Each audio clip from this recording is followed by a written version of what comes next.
The RPE podcast is a podcast where two physiotherapists and a strength coach sit down and talk all things rehabilitation and sports medicine in the musculoskeletal setting. This show is suitable for all healthcare providers, including new and experienced strength and conditioning coaches, physiotherapists, exercise physiologists, and also students of any allied health profession who are interested in the management of athletes and the general population. On the show, we aim to try and make sense of all of the evidence and present it in an easy and practical way that tries to bridge the gap in each of our respective knowledge bases. The views and opinions on this show are our own and should not be taken as firm medical advice. Welcome everyone to the RPE podcast. This is episode 1, series 1, the programming series, where we're going to outline all things programming, principles and application for strength and conditioning and musculoskeletal or sports medicine practice. In this series, we'll aim to instill confidence in our listeners' ability to use the principles we discuss in their clinical and coaching practice to promote critical and evidence-based clinical thinking. It's our firm belief here at RPE that once you grasp the underlying principles, you'll no longer be constrained to any of the recipes and programming and will be best placed to adapt to the person in front of you. My name is Stephen Collins. I'm primarily a physiotherapist at the Joint Physiotherapy in Nundah, Brisbane, specialising in strength and conditioning, having earned my ASCA Level 2. My current main role is a head of rehab and physiotherapy for North Brisbane Rugby League Football Club in the Queensland Cup competition. I'm also dabbling in a bit of sessional academic work at the ACU in Brisbane, teaching physio students to become better on this exact topic of clinical exercise prescription and coaching. Joining me along the way will be my co-hosts Dan and Connor. Do you want to tell us a bit about yourself, Dan? Yeah, my name's Dan Exintaris, and I'm currently working for PLAE as a part of their training facilities design. So we're a 3D modeler and designer, and we design for sporting teams in the NFL, AFL, cricket in Australia. We've done EPL in the UK currently. And along with those clubs, we sort of do a little bit of private schools and universities around Australia. And apart from that, I'm also a Level 2 ASCA strength conditioning coach and a part of the professional coaching accreditation scheme as a professional coach. Worked primarily with rugby league in the last five odd years, and ranging from the under-20s in Queensland with the East Tigers, the national youth competition, and I was with the Melbourne Storm, and then most recently I was with Green and Manly for 2 seasons as the head of strength and power in the Queensland Cup and finished there in 2018. Apart from that, I personally have a huge interest in the sport of powerlifting and competed for a couple of competitions, and something that Steve and I spoke about on many occasions was our interest in auto-regulated programming, philosophy-based training, and questioning traditional periodization. So that's where we've sort of spoke about for a fair bit. Yeah, I did my ASCA Level 2 with Dan, and yeah, he's always been a mentor of mine in this kind of space.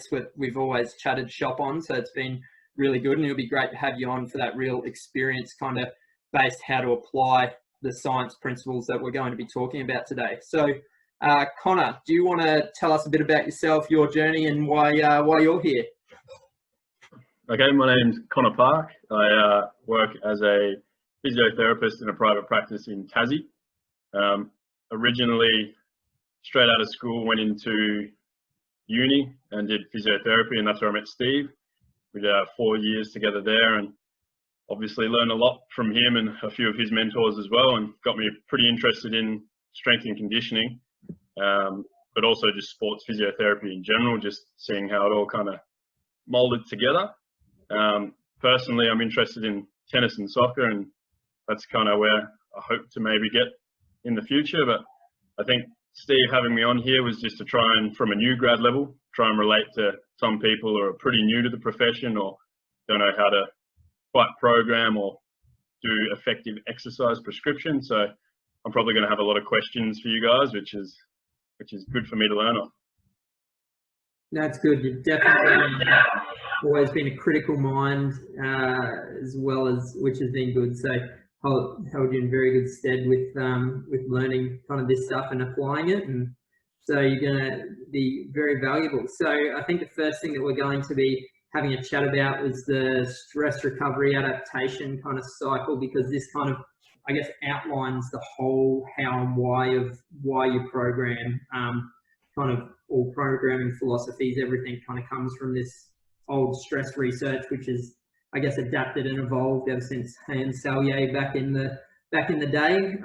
So now it's a lot more complex than that. I was just going to quickly share up a little screen that shows, I guess, a good picture of that in a second. But if someone wants to kind of, maybe Dan, do you want to talk through your understanding of the SRA cycle, how it kind of works, and I'll bring up the picture.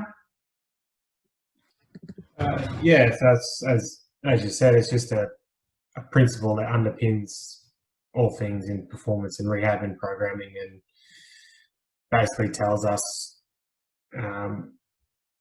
how we want to get from applying a stress to getting the adaptation that we're after. Yeah, and I think one of the biggest things with this that I guess people need to understand is, because our job generally is to apply a physical stress, but I guess we always have to understand with whoever it is that we're dealing with, there's all these other things that go into the actual magnitude of the stress that is applied. So I think this graph kind of outlines things quite well, where you kind of, that mechanical stress, you can see that's a bit of a smaller arrow. So this is from John Kiley's research on, I guess he's a little bit critical of the traditional kind of periodization models, which we'll talk about a little bit later down the track. But I mean, this is from one of his articles, and basically it just shows that you've got a mechanical stress coming in, but depending on all these other factors here, and there's many more as well, you kind of get a different size actual kind of adaptation. It's not always going to be to the exact magnitude of that mechanical stress. So there's always other things that play a part of that. So anyone have any other kind of big takeaways on that right now? I think this is a good diagram to show what programming is. It's part science, it's part art. So that middle portion of that graph shows where the art comes in. You have to know your athlete or know your client to understand how they react to certain things that are going on in their life. So you might have a program for that day, and there's things for whatever reason come on, and you have to adapt that so they still get some sort of adaptation. It might not be to the script that you wanted, but you still have to adjust on the fly. And I think this is a really good sort of visual to see all the things that go on outside of the sets and reps that you program. Yeah, 100%. Connor, do you have a take on actually kind of outlining what stress is, what recovery is, what adaptation is, kind of why does this matter? What are we actually trying to kind of achieve? Yeah, okay, so I think stress in general can be, like you said, mechanical, psycho-emotional, psychological in general. If someone's got a busy period at work, if someone's uncertain with finances, all those little things can add extra stress. And if we as therapists add more stress to that, then potentially that's more stress than someone can recover from. So it's important that we know, yes, we're putting physical stress on, but there's all these other factors that can accumulate the overall stress. It's also important to know if those things are potentially a barrier to recovery. If, for instance, even with chronic conditions, if there's a lot of these things going on, it can take even longer to recover just because their body's kind of not switched into that recovery mode. Yep. So yeah, I think understanding all of the different components that can contribute to stress as a whole is really important for recovery, and then obviously that adaptation you want afterwards as well. Talking recovery, what are your big go-tos, Dan? What's I'm going to guess, see massage gun, foam rolling. No, what's your big go-tos? Bone broth is one. Yeah, exactly. You've just triggered half the people out there in the fitness realm then. I'll do that from time to time. Good. I think my main principle is you can't sort of outrun the program. So if you can do all the recovery modalities you want, but your programming is poor and you have too much mechanical stress or too much volume or too much load, you'll never be able to recover. So I think that's got to underpin everything. And then from there, I'm going to share up a different screen actually while we do this, because I think this one might actually, while you talk through. But yeah, sorry, go on. Yeah, no, and I was just saying all the stuff that's free, that's the best recovery tool. So sleep's the greatest recovery tool you can probably get. Yep. A lot of people undercook it. And then your hydration is also a big player in that, and then your nutrition, obviously. But I think outside of all that, I still think your programming needs to be sufficient before you. Yeah, that's better. Yep, awesome, cool.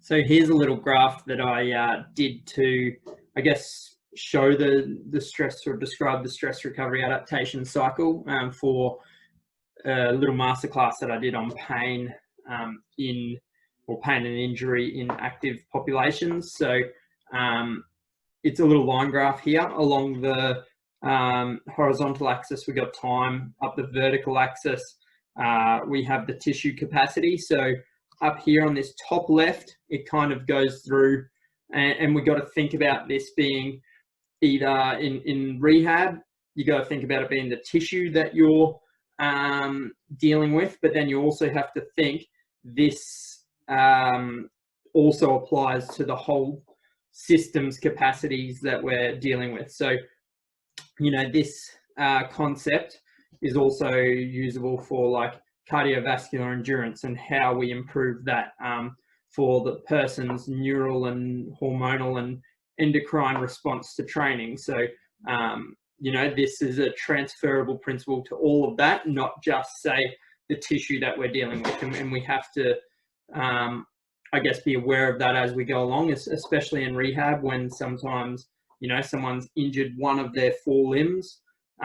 So you have to make sure that you're not allowing their capacity to drop down to the common denominator, because they've lost a fourth of the amount of loading that they've been able to put into their body. So you've got to kind of pick up the rest of that along the way to make sure that you're not, I guess, detraining the system as a whole down to the weakest tissues capacity. So hopefully that makes sense. So here we have the tissue capacity at its current baseline. You apply a stress like your workout, and hopefully you know the magnitude that that's going to be, because you use things like your RPE based programming. Then we give it sufficient time to recover and give it sufficient resources to recover. So that's sleep, nutrition, hydration, relaxation, that type of stuff.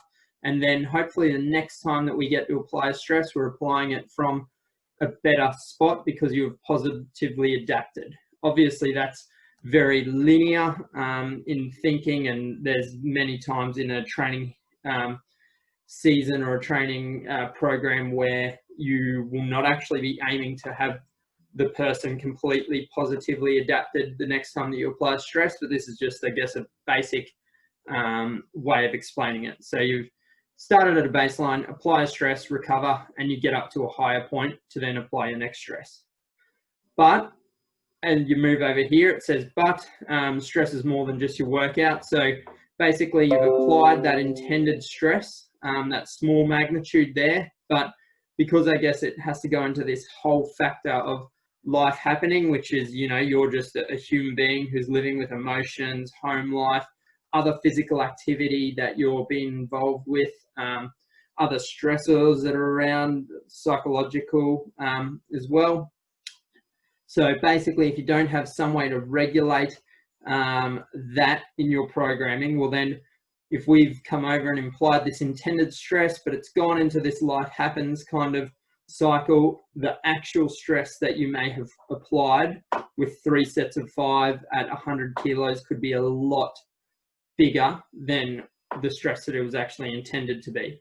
And that can then bring you down to this bottom left corner a lot closer to that bottom line, which is potential pain / injury. Doesn't always have to be, because there's many factors that can play into it, but it is one thing that can drive you a lot closer to that tissue capacity to get injury or pain, with the same physical kind of stressor being applied on, if it hasn't taken into account all of those life happens things.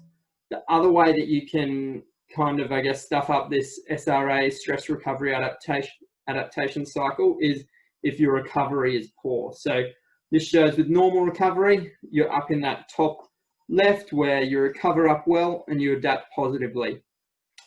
If you apply your second kind of stimulus before you've recovered, so you haven't allowed enough recovery time, or you're having poor sleep, not enough time of sleep, poor nutrition, you haven't had enough rest, not relaxing, lots of those other variables that play in there, that is compromising your recovery. If you have any medical conditions, etc., as well, on any medications that might be doing that, you apply that same stress that you thought that you were going to apply physically, but then the person hasn't recovered back up to where you thought that they should be, and you've applied another stress, and then it's going to happen again. And so this is a really good way, I guess, of just rounding out that stress recovery adaptation cycle, how it's important, why, we need a way to be able to regulate our stress, which we're going to talk about in episode 2, part 1 and 2,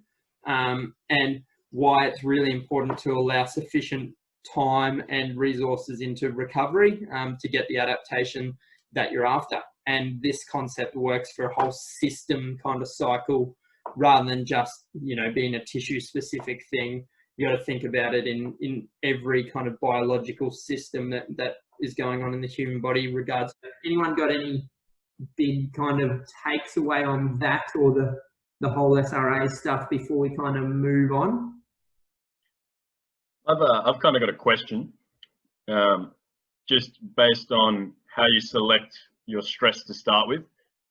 What kind of things do you see as important to get, like day one, someone comes in either as a performance athlete or with an injury? How do you know that the stress that you're applying isn't going to be too much for them to handle on day one? Dan, do you want to go? You don't really, but you need to have some level start, some playing, some start, and then you adapt as you go.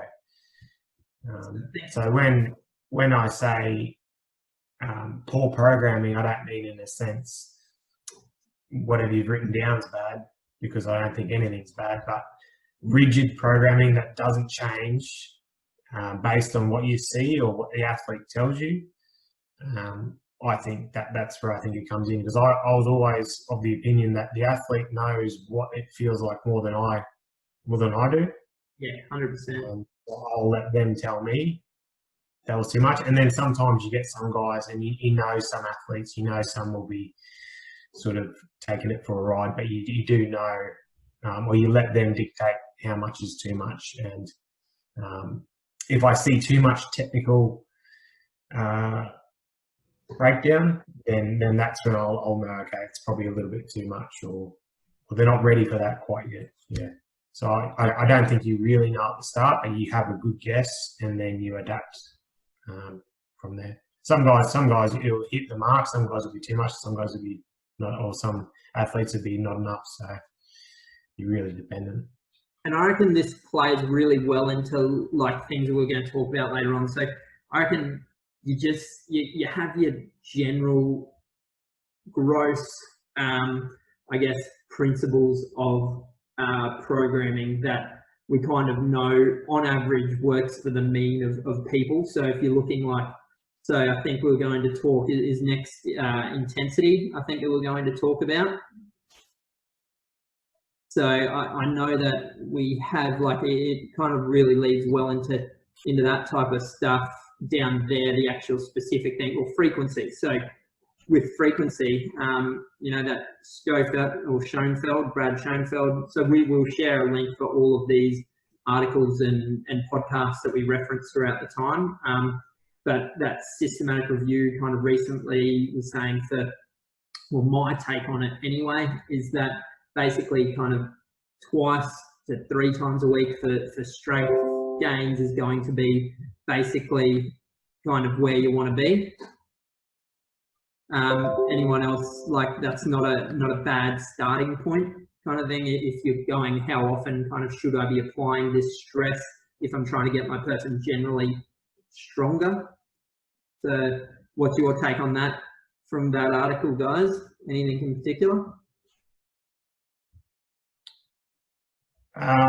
Yeah, I think twice is a bit. Yeah, if they've come from a one times background, Yep. then I think you go that twice is a great starting point.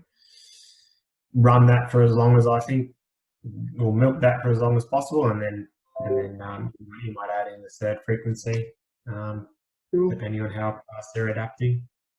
And then, like, again, we got intensity, and we have some basic exercise science principles to kind of start with, I kind of believe, which, again, if you look in that Schoenfeld Systematic review, for me, my take on it is, well, it depends on if I have a performance athlete or if I have a kind of a general population, how I describe it. So basically, general population, I say you've got to go hard enough that realistically, you only got a couple of reps left in the tank and you've done less than 30 reps. That's going to be the intensity. For a general population, that's going to be a decent place to start. You want them to go close enough to muscular failure. That's for like more hypertrophy kind of work. Whereas if you're going up in that strength stuff, again, you're going to tell them, I want you to be, a couple of reps shy of failure, but you're going to be working more in that kind of less than 15 reps type of thing. And that's for very general population, very general prescription, but not a bad place to start for most people. And I believe that's kind of backed mostly by the evidence. And then obviously we can go more, he went more into percentage-based stuff in that article as well. So I said, like, less than 60%, you got to take pretty much close to failure for hypertrophy. It was, I think, 60 to 80% was his best there for strength. Although the most important thing out of that, though, was when tested for a specific strength, kind of, if you were testing on a specific protocol, like a one arm squat, then the difference came. But if you were just testing them in something that took zero skill, the people kind of, as long as they both put on muscle, which they both did, because you're working close enough to failure, then that's kind of the biggest thing that's going to improve strength, because obviously strength is a skill thing as well. Does that make sense? And my take on kind of that research kind of resonate with most people? Yeah, I think the hypertrophy side of things, a larger cross-sectional area has more capacity for the strength, and then as you're starting to go up in percentages or intensity, that skill level, that skill development or skill acquisition becomes more important to express that strength. So good starting point for Gen Pop, I think. Or even if the training age of a pro athlete or an athlete, low, they might be very, very good athletes, but they're very, very poor trainers. Yeah. So there might be a 10-year veteran on the field, but you might class them as a 2 or 3 year in the gym. And you have to prescribe your protocols accordingly, I think. And then once having kind of, as I say, you start exactly as you said, Dan, like I do the exact same thing. So I use those rough kind of what the evidence bases us on, what works for the mean as a rough starting point for most people. And then very much you just see how they responded and adapt your programming as you go. So I really like using RPE based stuff for that, but we'll talk that later because sometimes it can get some criticism. Is that what a lot of people want to know, Connor, in the university? Is that covered a lot or no? I think with uni, especially when you're first coming out, you're a bit like, the first job of physiotherapy is to do no more harm than what you're trying to get out. So I think one of the biggest things that we have to manage is, that stress that you're actually putting on your client, firstly. And if we have a good way to measure that, then that's pretty much what we want to know. So essentially from that, we've got, if they're new to training, which most Gen Pop probably are, then you probably don't want to do them any more than 2 intense sessions a week.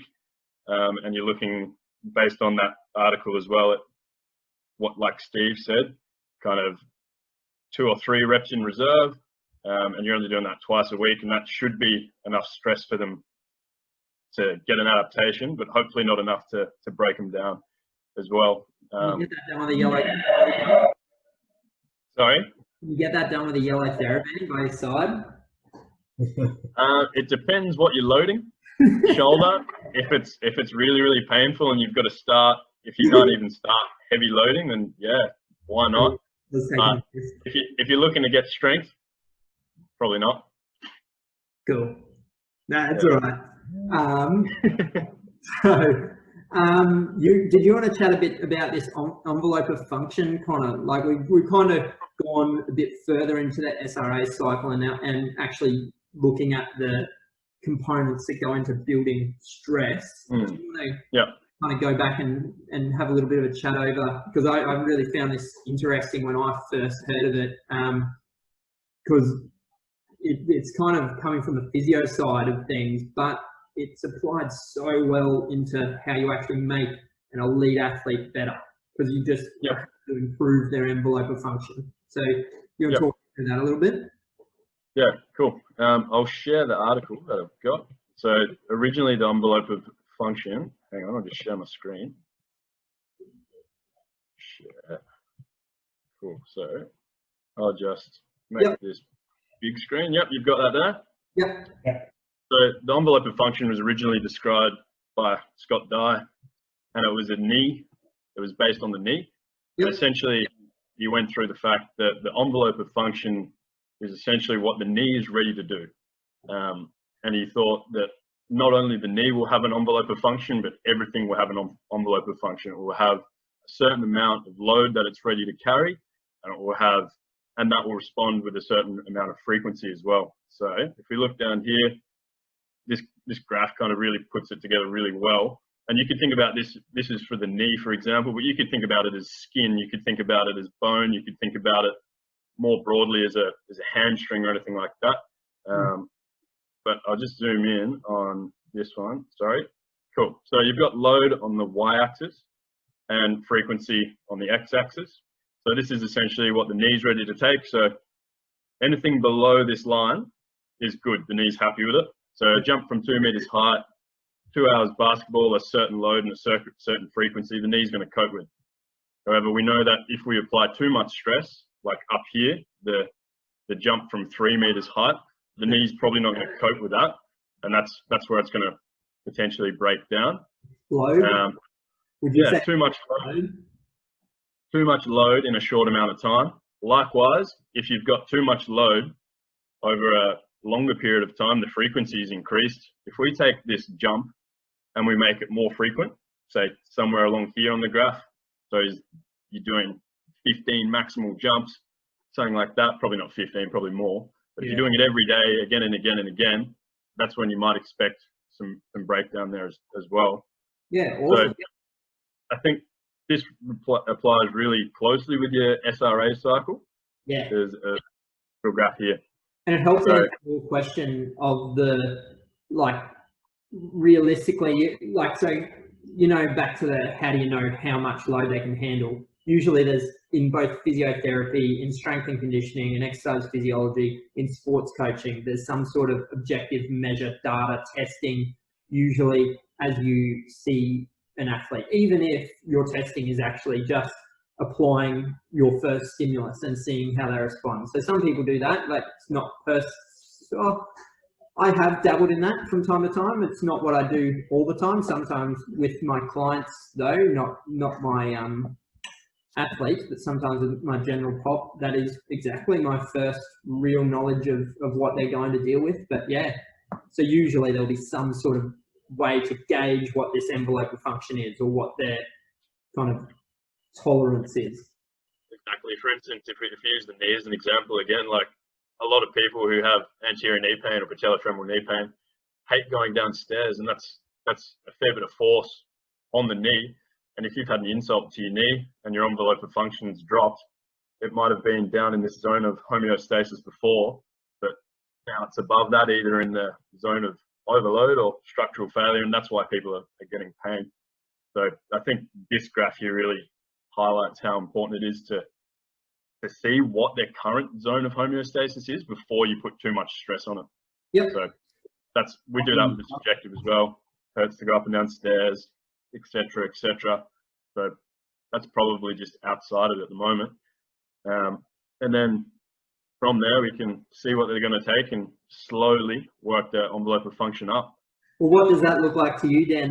That the supra physiologic kind of overload, like basically we're starting to get into how the early models of periodization of your stress kind of thing, of to be like, okay, you throw a little bit of stuff up in this supra physiologic kind of area, but then give it the time to kind of bounce back and adapt, and that's how you're going to push that envelope a little bit higher. That's kind of what I see when I see that. Yeah, I do as well. I was just saying, I also think, and I'm not going to fire shots, but I think this is probably a great graph to show why things like the CrossFits, the big group trainings where they do a lot very early on without the capacity. Yeah. And so I think this is actually a really good graph to show why there's a lot of tissue and structural breakdown so early on with that sort of exercise and programming. So that was my first thought. But then you've got obviously skilled trainers where you do need to get into that super physiologic sort of zone, not for long, and then allow recovery, and then have another bout, and then allow recovery. As long as it's systematic, it's not random. That'd be the caveat. So how do you make it systematic for you? So do you, to apply the extra stress, okay, are you going, let's use volume? Are you increasing volume? Are you increasing frequency? Are you increasing intensity? What to you is the best and safest way, and what do you feel that the evidence kind of guides is the best and safest way to increase the volume? Or that's giving my bias already away, but increase the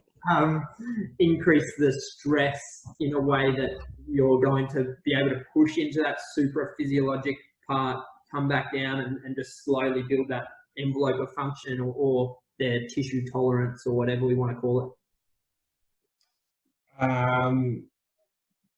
I guess it depends on if I'm talking sports prep. It's what they've been prepared for. So at the start of your pre-season, they haven't been prepared for anything. Mm-hmm. So I'll try and go a more volume-based approach, where I might add a rep every week to a set, like a number of sets. So it might be 4 sets of 6, 4 sets of 7, 4 sets of 8. Yep. Let's repeat, and then I might do that, and then that just allows me to build up volume, build up skill without the worrying need of adding weight to the bar every time. Yep, that's my kind of bias based on like my understanding of the evidence as far as to how to increase someone's capacity is they just have to be able to tolerate more over time. So the best way to kind of, obviously you got the 2 things that can, well, you got 3 things that can, but the ones I guess that can do it the easiest, increase the amount of volume someone can tolerate is a really good place to start. Once you've kind of got that in a session, you really can't pack in any more volume that you believe, or that the objective markers, because realistically we always got to be testing back to objective markers to make sure that the tolerance isn't dropping. But once you've kind of loaded that volume up to as high as you feel, or that the tests show you, then you can kind of tinker around with frequency, and then for me intensity as just a general development block kind of thing I'm talking here, more so than kind of going for any peak performance. But just building an athlete or building a general pop or building a rehab program over time. I'm wanting to build that person, the amount of stuff that they can tolerate. So yeah, evidence to me is in favor of increasing volume, then kind of frequency of the stimulus that you apply, and if the tissue then needs obviously to go through an intensity cycle as well. Yeah, I think the frequency is guided by how much volume you're doing. I think, as you said, you don't want to overload one session with too much volume, so you may need to split that into split that across 2 sessions. Yeah. So I usually cap my sessions or cap my what I want out of them. So after a certain period, it's either boredom sets in, unless obviously you're a barbell sport athlete where that's just your thing. Yeah. But yeah, boredom will set in. Then they'll sort of not be taking any note about what they're doing. So yeah, you might just chop it down, cover it over 2 or 3 sessions, and try and increase it.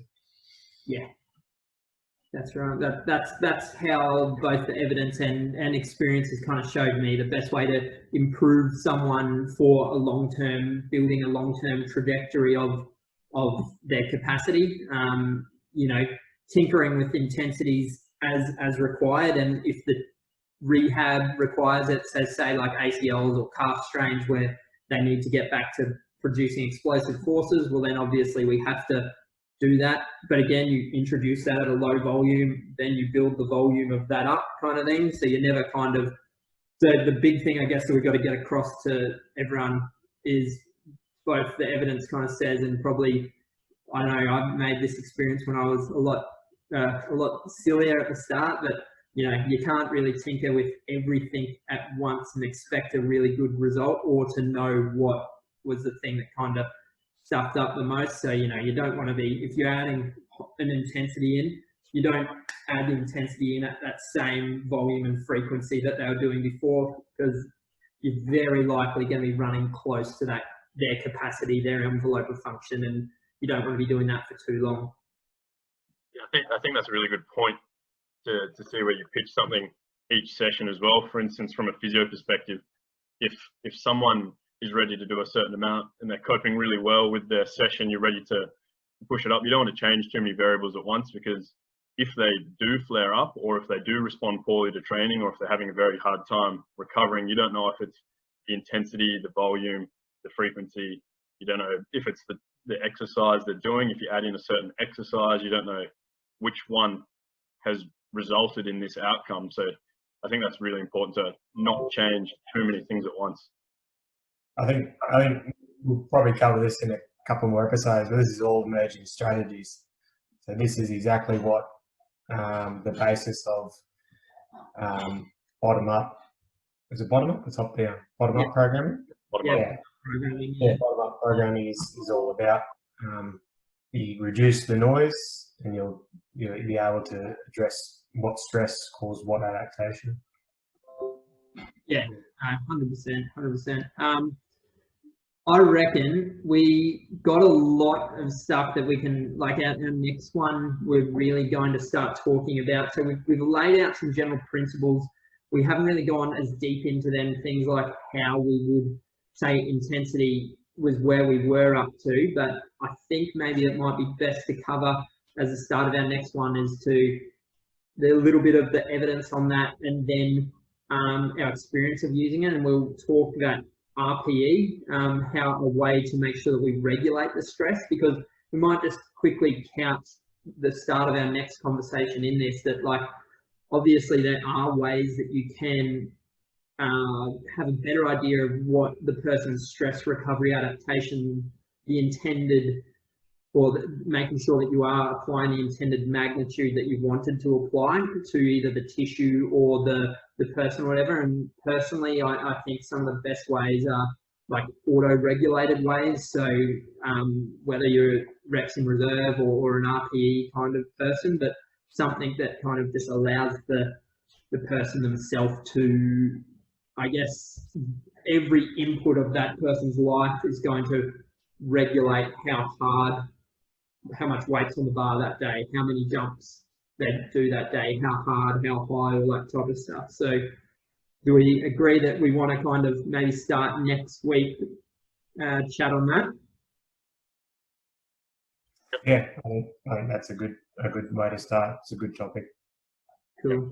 Awesome. Because yeah, Personally, one of my favorites. I think it's a good way to wrap up that kind of we've outlaid the importance of the stress recovery adaptation cycle. But yeah, we won't leave you guys kind of thinking that, well, you know, how do we actually make sure that we don't bugger this up too bad? So yeah, we'll talk RPE a lot more, or auto regulation a lot more next time, so that way you guys know how to actually make sure that you're getting the correct training stressor that you're wanting to get.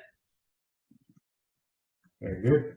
Cool. Well, thank you very much, guys, for joining me for the first podcast, and you'll be joining us every week onwards. So Thanks for having me. no dramas at all. So yeah, you can find me at The Joint, Dan at PLAE, and Connor at PhysioTas. Cool. Until next time, guys, we'll see you later. See you next week. Bye. Yeah.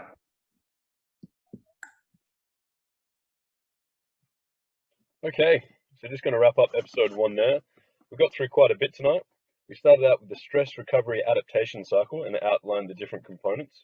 We talked about stress and how it is not only the physical stress we put on clients, but the other things that may add to it, such as emotional stress, lack of sleep, and fear, just to name a few. We also outlined the importance of taking note of these things and the importance of getting to know the people that we work with. Dan then mentioned a couple of pearls about recovery, and that the things that are free are our best option, and we should be putting the most emphasis on sleep, hydration, and nutrition. Other things, such as massage guns, foam rollers, etc., are better used as adjuncts to these main things. We then mentioned the adaptation part of the cycle, and how the adaptation you get from a single stimulus will be different for everyone, so it's important to be adaptable with your programming. We talked about a couple of training principles as well, those being frequency and intensity. We came to the conclusion that for someone starting out, 2 hard sessions a week should be good to start to allow for recovery, but also sufficient stimulus. And that stimulus should be somewhere around RPE 7 to 8, or working to 2 or 3 reps in reserve. We're going to dive more into some other training principles next week, as there are a couple of topics we could talk through for a whole episode on their own. We also chatted about the envelope of function, which stated that system or a tissue will have a certain capacity to a certain load. And then in order to improve the envelope of function for that tissue, we have to work in the supraphysiological zone without overreaching into the zone of breakdown. We mentioned that you don't know if something will be too much for someone day one, so again, it's important to be flexible with your programming. We have put links to all the resources we have used in the description below. Thanks for listening to episode 1. Hopefully it wasn't an RPE 10 to get through. We are open to all feedback, anything from technological advice through to talking about programming, or anything you think will help us improve the show.